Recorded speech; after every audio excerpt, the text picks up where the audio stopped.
Skyrim has a lot of quests, and some of them are pretty good. I mean, some of them are not as good, but I'm not talking about them. However, this isn't the first time we've checked out Skyrim's best quests. Technically, this is the second time. So I guess I'm gonna number this list 10 through 6, because why not? Alright, so here are the 10 through 6 best quests in Skyrim of all time. No arguments, or as I wrote here, arugments, whatever that is. Dragons returning to Skyrim is not a good thing. And you know what is also not good? The Thalmor. Coincidence? Definitely not. But before we can start jumping to conclusions, we need to find proof, which means sneaking into the Thalmor embassy in a quest called Diplomatic Immunity. And the best time to do that is when there's a party. And I love parties. I've got my party boots, my party shirt, and my party knife. Don't plan on bringing anything else in with you. The Thalmor takes security very seriously. Alright, I'll wait on the knife for now. Well, here we are at the Thalmor embassy, and man, what a party it is. I've never seen this much excitement in my entire life. Alright, enough of this crap. Let's go, before anyone notices us. Ah, a disguise. They won't even know it was me. Oh crap, how'd they figure it out? Well, according to this letter, the Thalmor know nothing about the dragons. But I'm no fool. It's probably a trick. A prisoner. I bet he knows something. After freeing the prisoner, he informs us that the Thalmor really don't know anything about the dragons, which is a serious shock to me. I mean, it's not like we found anything along our way that told us otherwise. They're scared of the dragons too, aren't they? Paying too well? They don't. Nope, nothing. If you head down to the Windhelm docks and into the East Empire Trading Company warehouse, you will discover quite a sad sight. A completely empty, dusty building with one mopey guy just standing around. And talking to this poor guy will start the quest, Rise in the East. Turns out Sir Mopes-a-Lot here is having trouble with pirates, and he's pretty sure that his competition, the Shatter Shields, are to blame. She's meticulous to a fault, and keeps a logbook with every transaction she makes. If it were to somehow end up in my hands, I wouldn't argue. Are you asking me to steal Orthus? That's despicable. I'll do it. Alright, her logbook says that some pirates are holed up in Dawnstar. Let's go see what they know. Take this, you dumb pirate. After returning to Orthus with our newfound knowledge, we get drafted into the East Empire Company's army to travel to the pirate island Japhet's Folly in order to end the pirate threat for good. Our ultimate goal is to find the pirate leader, a man named Halden, who is supposedly a powerful and dangerous mage. But he really didn't seem that powerful to me. Alright, now that slimy pirate is dead, all we have to do is get out of here. Holy moly, they're trying to kill us! If you make it out alive, you will be taken back to the Windhelm docks where you can receive your reward for doing such great deeds. And for some reason that reward includes having this high-ranking official in the East Empire Company be a follower. You would think she would have literally anything else to do, but I guess not.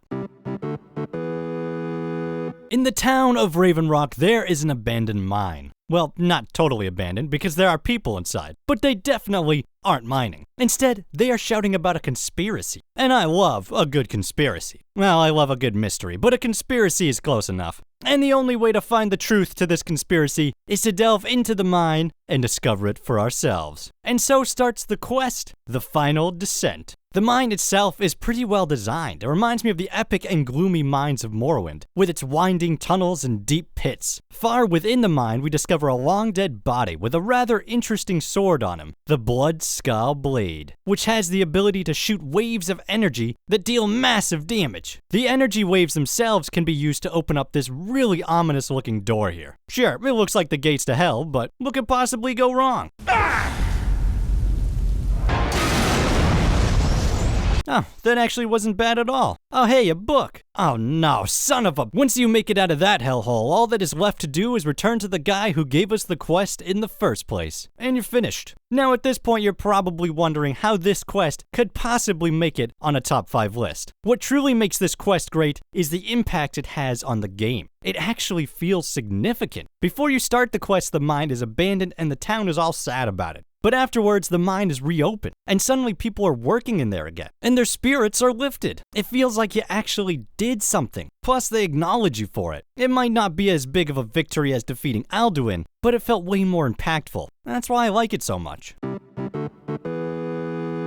If you visit the Blue Palace in Solitude, you'll overhear a citizen telling the Jarl about some really weird magic stuff coming from a nearby cave. When all of a sudden the court mage cuts him off and says there is definitely nothing weird going on there, and we definitely shouldn't go check it out. And now, if anything, I'm more interested in checking this cave out than I was before. I mean, call me paranoid, but that has me, well, it has me paranoid. And so starts the quest, The Man Who Cried Wolf, which is actually pretty boring, but we do get to witness this epic summoning ritual, so that's something. No, the real quest I'm talking about is the Wolf Queen Awakens. It turns out the Wolf Queen herself has returned from the grave and is rebuilding an army of undead, which sounds bad. One of her servants busted through a wall into the Temple of Divines. Those devilish undead have desecrated the chapel? They shall be destroyed.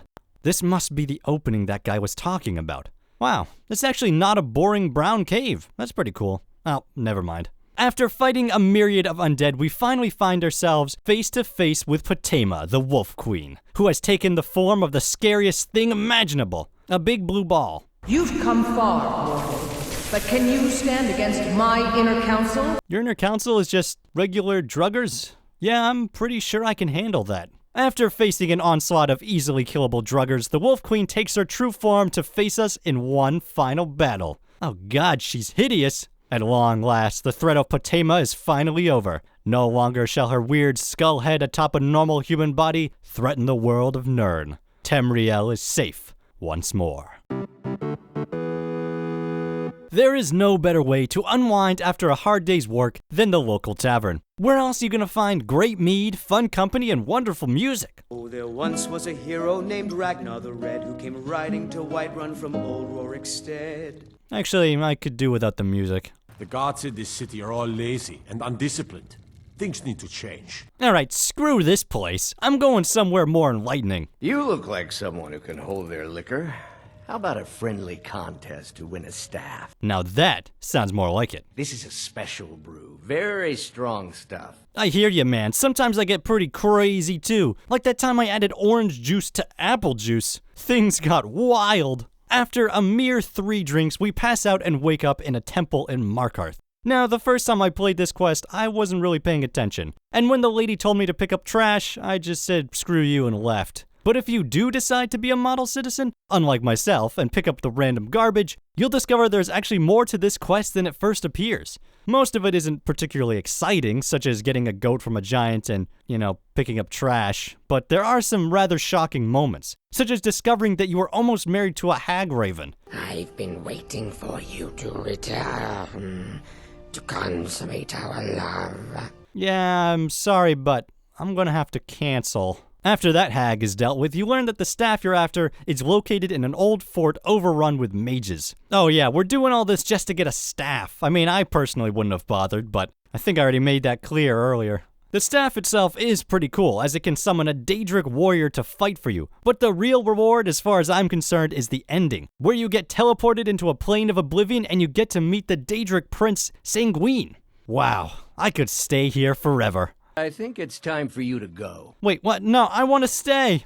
Damn it. Alright, that was the 10 through 6 best quests in Skyrim, but if you're interested in 5 through 1, then make sure to check out my video, The 5 Best Quests in Skyrim. Also make sure to hit that subscribe button while you're at it. You wouldn't want to miss out on any more quest videos now, would you? Unless you would. And in that case, then definitely hit subscribe so that way you can make sure you are missing out. Otherwise, how would you know?